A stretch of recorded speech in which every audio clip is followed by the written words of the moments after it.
Episode 14 के start में हमें दिखाया जाता है कि ऑफिस में सेगे सोजू की रीब्रांडिंग के लिए यूमी के टीम का प्रेजेंटेशन शुरू होता है और एक्टर यून सोंगसू मार्केटिंग एजेंसी में सबको बताता है कि वो सेगे सोजू का ब्रांड एम्बेसडर बनके अपने तरफ से अपने पॉपुलैरिटी को इस्तेमाल करके सेगे सोजू को नंबर 1 ब्रांड बनाने की कोशिश करेगा। उन्हों यानी नाउन बोलती है कि जैसे यून ने कहा वैसे ही हम यून के इमेज का फायदा उठाएंगे सोजू को प्रमोट करने के लिए। हम सोजू को प्रीमियम तरीके से मार्केट करेंगे और हम अमीर लोगों को टारगेट करेंगे। जेहा यूमी के टीम के प्रेजेंटेशन से ज्यादा एक्टर यून के वजह से इम्प्रेस होता है, उसकी पॉपुलैरिटी की वजह से इम्प्रेस होता है और जेहा कहता है कि चलो मैंने अपना डिसीजन बना लिया है, सेगे सोजू की मार्केटिंग का प्रोजेक्ट यूमी के टीम को ही मिलेगा। ये बात सुनकर उन्हों हैरान होकर कहता है कि तुमने ये डिसीजन कैसे बना लिया, तुमने तो हमारे टीम का प्रेजेंटेशन भी नहीं देखा। हाँ, हमारे पास यूमी के टीम की तरह कोई बड़ा एक्टर नहीं है, पर हमारे पास एक अच्छा कॉन्सेप्ट है, हमारे पास एक इन्फ्लुएंसर है जिससे सेगे सोजू को फायदा हो सकता है।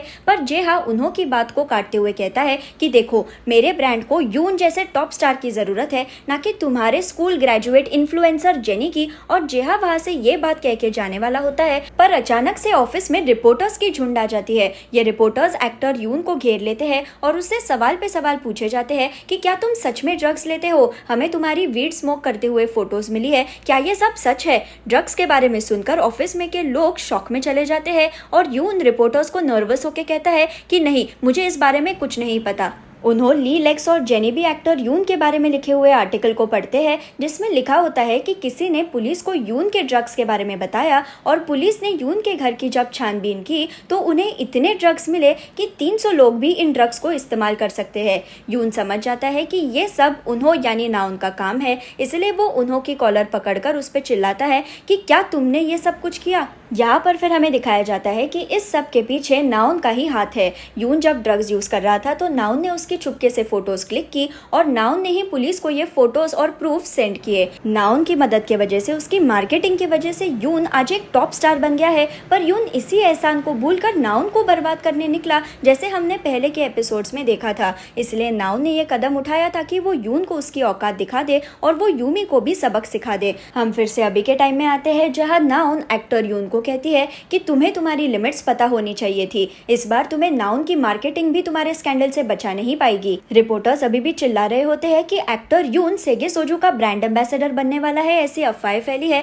और अगर यून ड्रग्स की केस में इन्वॉल्व है तो फिर ब्रांड का क्या होगा। जेहा शोर शराबे को सुनकर वापस आ जाता है और रिपोर्टर्स उसे घेर लेते हैं, उसे सवाल पूछने लगते हैं और इस धक्का मुक्की के बीच जेहा का पैर फ्रैक्चर हो जाता है। उन्होंने इस सिचुएशन की वजह से कंफ्यूज होकर सोचता है कि ये सब क्या हो रहा है, अचानक से यून को किसी ने एक्सपोज क्यों कर दिया। और उन्हों को रियलाइज होता है कि ये और किसी का नहीं, नाउन का ही काम है। नाउन अपने बदले के लिए ये सब कुछ कर तो रही थी, लेकिन एक तरीके से नाउन ने यूमी के प्रेजेंटेशन को खराब करके उन्हों को आगे जाने का मौका दिया होता है। यहाँ यूमी और कंपनी के डायरेक्टर्स की मीटिंग होती है और जेहा इस मीटिंग में व्हील चेयर पर बैठकर आता है। यूमी खुद को डिफेंड करते हुए सबको बताती है कि कैसे इस पूरे हादसे में उसकी कोई गलती नहीं है, क्योंकि उन्होंने ही एक्टर यून को ब्रांड एम्बेसडर चुना, उसी ने यून से कॉन्ट्रैक्ट साइन करवाया। जेहा हैरान होकर पूछता है कि अच्छा, वो शानदार कॉन्ट्रैक्ट उन्होंने बनाया था? उस उन्हों को मानना पड़ेगा क्योंकि कॉन्ट्रैक्ट इतना डिटेल था कि यून को ही हमारे नुकसान के पैसे भरने पड़े, पर तुम्हारी लापरवाही के वजह से मुझे आज हॉस्पिटल्स के बिल भरने पड़ रहे हैं। क्या तुमने कॉन्ट्रैक्ट पढ़ा भी था? मुझे तो लगता है कि तुमने सारा काम उस इंटर्न उन्हों से करवाया और तुम सिर्फ क्रेडिट लेने के लिए आगे आई। बाकी के डायरेक्टर्स कहते हैं कि यूमी मैनेजर के पोस्ट के लायक नहीं है, वो कोई काम ठीक से नहीं करती और यूमी को इस हादसे की रिस्पॉन्सिबिलिटी लेने के लिए सजा दी जाती है। डायरेक्टर्स जेहा को कहते हैं कि ये मैटर तो बंद हो जाएगा, पर सेगे सोजू की रीब्रांडिंग का क्या हम उस दूसरी टीम का प्रेजेंटेशन देखें? तो जेहा बोलता है हाँ, हम उनका प्रेजेंटेशन देख लेते हैं। यहाँ नाउन की बॉडी में फंसे हुए उन्हों को फिर प्रेजेंटेशन देने के लिए ऑफिस में बुलाया जाता है और नाउन उन्हों का पीछा करती है। नाउन और उन्हों असल में कुछ दिनों से एक दूसरे से बात नहीं कर रहे होते हैं, क्योंकि नाउन यूमी का साथ दे रही थी, पर अब उन्हों समझ गया है कि नाउन के इंटेंशंस बुरे नहीं थे।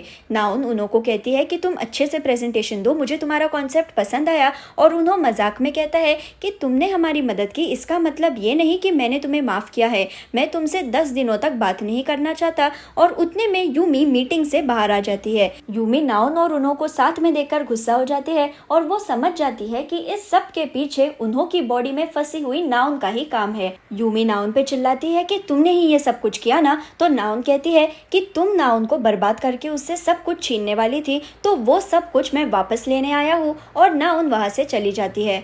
यहाँ उन्हों डायरेक्टर्स और जेहा को सेगे सोजू की रीब्रांडिंग के बारे में बताते हुए पूछता है कि आप सब लोग कितना ड्रिंक कर लेते हो। कुछ डायरेक्टर्स बोलते हैं कि हम 1 या 2 ग्लासेस पी लेते हैं। जेहा बोलता है कि अगर लड़कियों को इम्प्रेस करना है तो मैं बहुत शराब पी लेता हूँ, मुझे लगता है कि लोगों के साथ मिक्सअप होने के लिए ड्रिंक करना ज़रूरी है। और उन्हों बोलता है कि मुझे भी आज तक यही लगता था कि लोगों से कनेक्शन बनाने के लिए उनके साथ ड्रिंक करना इम्पोर्टेंट है, पर एक नए सर्वे से हमें पता चला है कि जेन जी अल्कोहल नहीं पीना चाहते, पर उन्हें अल्कोहल के साथ जो माहौल बनता है वो पसंद है। उन्हों फिर उसने बनाया हुआ सेगे सोजू का कॉन्सेप्ट वीडियो सबको दिखाता है, जिसमें बुजुर्ग लोग, यंग लोग और स्कूल के बच्चे भी सेगे सोजू पी रहे होते हैं। और डायरेक्टर्स में से कोई कहता है कि हाँ, माहौल का तो ठीक है, लेकिन स्कूल के बच्चे अल्कोहल नहीं पी सकते, वो सेगे सोजू नहीं पी सकते क्योंकि ये इलीगल है।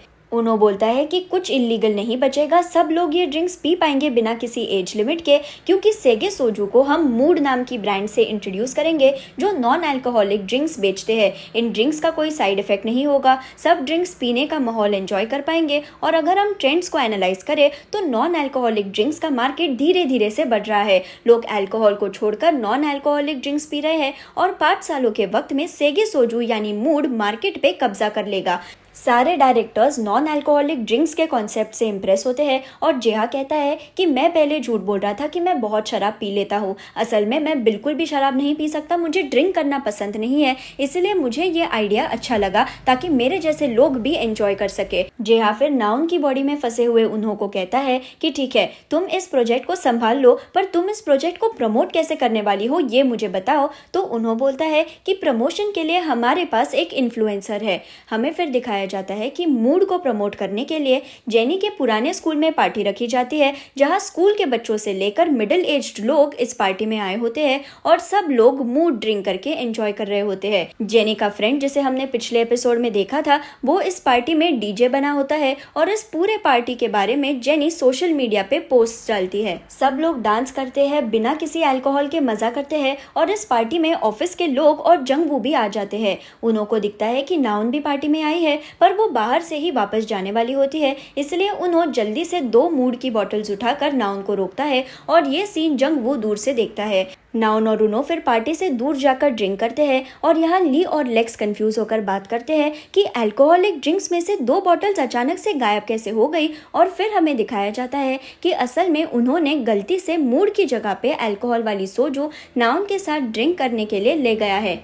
नाउन कहती है कि दूसरों के साथ ड्रिंक करना मुझे अजीब लगता है क्योंकि मैं यूजुअली अकेले ही ड्रिंक करती हूँ। तो उन्हों कहता है कि आज के बाद तुम्हें अकेले ड्रिंक करने की ज़रूरत नहीं है, तुम मेरे जैसे हैंडसम चेहरे वाले आदमी के साथ ड्रिंक कर सकती हो। और नाउन ये बात सुनकर पहली बार जोर जोर से हंसने लगती है। उतने में नाउन को किसी अननोन नंबर से मैसेज आता है कि मुझे सोल फॉरेस्ट में मिलने आ जाओ, और नाउन जाने के लिए निकलती है, पर उन्हों उसे रोकता है ये कहकर कि किसने बुलाया है तुम्हें, क्या ये यून है, मुझे ये सेफ नहीं लग रहा है। तो नाउन पूछती है कि तुम्हें मेरी इतनी चिंता क्यों हो रही है, क्या तुम्हें नॉन अल्कोहलिक ड्रिंक से भी नशा चढ़ गया है। उन्हों कहता है कि हाँ, सही कहा तुमने, पता नहीं क्यों मुझे लग रहा है कि मुझे नशा चढ़ गया है। और उन्हों नाउन को बिना सोचे समझे किस कर लेता है। उन्हों को कुछ सेकंड्स में रियलाइज होता है कि उसे ऐसा नहीं करना चाहिए था, तो वो पीछे हटकर खुद को मारने लगता है और बड़बड़ाने लगता है कि ओ माय गॉड, मैंने ये क्या कर दिया, मैंने ऐसा क्यों किया। नाउन बोलती है कि सच बताओ तो मुझे भी नशा चढ़ गया है, और नाउन उन्हों को खींचकर उसे फिर से एक बार किस कर लेती है।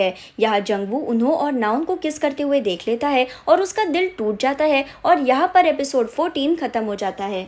अगर आपको मेरा वीडियो पसंद आए तो उसे लाइक ज़रूर कीजिए और मेरे चैनल को सब्सक्राइब करना ना भूलें। Thank you.